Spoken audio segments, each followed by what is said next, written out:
We got David writes in from California. He says, thank you for such an informative and helpful show. You're welcome. Okay, next question. My question is about Roth conversions. My wife and I were fortunate to have converted all of our retirement accounts to Roths back in the financial crisis. Those are worth about $1 million now. Since then, I switched jobs and rolled my 401k into a rollover IRA that is now worth $700,000. I also have $100,000 inherited IRA, and my wife and I each have traditional IRAs made with non-deductible contributions worth $65K with a $45,000 of basis. Our accountant in early 2021 recommended a Roth conversion of our non-deductible IRAs ahead of possible higher tax rates. Was that a good idea? We are in the top bracket. It will be there for at least the next 4 years. I had expected the taxable amount to be $20K for each of us based on our non-deductible contribution. Is that correct?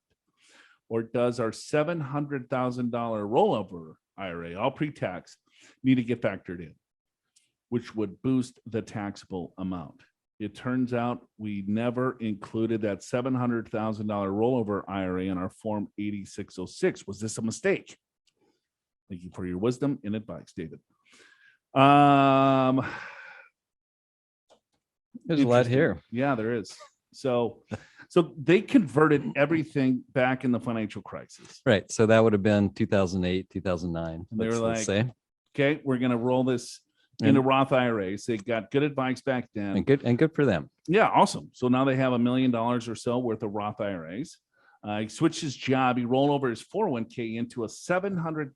That's in an IRA that's worth 700K. So he has non-deductible IRAs. So what a non-deductible IRA is that just how it sounds. You put money into a retirement account, but you make too much money to take the tax deduction.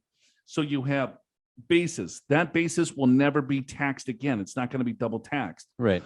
Most people that put money into an IRA or 401k receive the tax deduction. So everything comes out 100% taxable. For those of you that listen to the show, you know all about the back door and the barn door and the garage door, Roth conversion strategies. So that is a non-deductible IRA. So he had a non-deductible IRA of $45,000 is what his contributions were. $65,000 is what it's worth. So if he would have converted that IRA, he would have paid taxes on $20,000 of income, even though $65,000 went into the Roth IRA. Sure. But he didn't do that. And then he rolled over the $700,000 401k into an IRA. So he's asking us, what the hell does this mean now?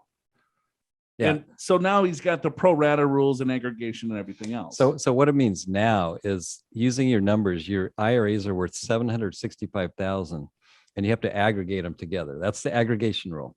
Then you look at the basis of both of them together. That's $45,000, right? So that's about 8%, 6%. Okay, so 6%. So if you do a conversion right now of 100,000, let's just say only $6,000 will be tax-free. The other 94,000 will be fully taxable. So that's not a great answer, unless you're in a real low bracket, but it says you're in the highest bracket possible. So I think if you have a company right now that has a 401k, gosh, maybe you could take your $700,000 IRA, roll it into the IRA. Then you take your $65,000 IRA, try to roll that to the 401k, and they won't take after-tax money. You'll be left with an IRA with $45,000 in it. Then you can convert it and there's no tax to pay. That would be the smartest thing. Right. And let me repeat that. So David, if you have a job that has a 401k, roll the IRA of $700,000, the rollover IRA that you did from your previous job of a 401k, move that into a 401k, because 401ks, they don't include in the pro rata rule. Right. So then if you converted your $65,000, you would only pay $20,000 of tax, or $20,000 of taxable income. Sure. But Al said, you know what, do something better. Try to roll the whole $65,000 into your 401k plan at your new employer. 401k plans will not accept after-tax contributions. They will accept the $20,000 of growth. Right. So then you can only move the 20 grand in and you're left with an IRA of 45,000. That's your basis. You take that $45,000 of basis, you convert it into the Roth, and there's zero tax paid. So instead of getting 6% tax-free, you could get 100% tax-free by doing 2 extra steps. Right. And you've already got $1 million in a Roth. And you're going to be in a high bracket the next 4 years. I don't know what happens out in 4 years. Are you retiring? Will you be in a lower bracket? Maybe that's when you think about converting some of the money that will be in your 401k. Yeah. So has David made any mistakes at this point?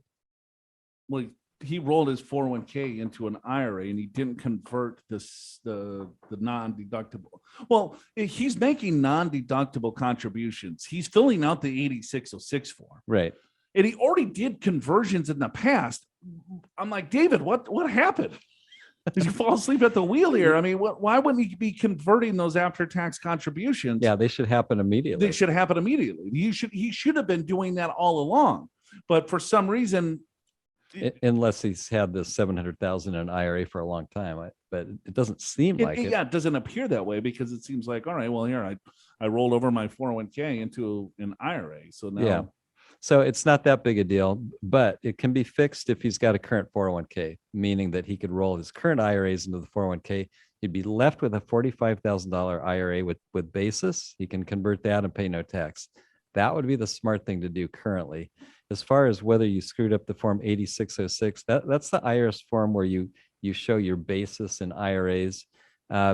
Theoretically, you should have put 700,000 as part of your total IRAs, but it's not that big a deal. I wouldn't worry too much about that one. Are you prepared for retirement? Schedule a free financial assessment with an experienced financial professional right online at purefinancial.com.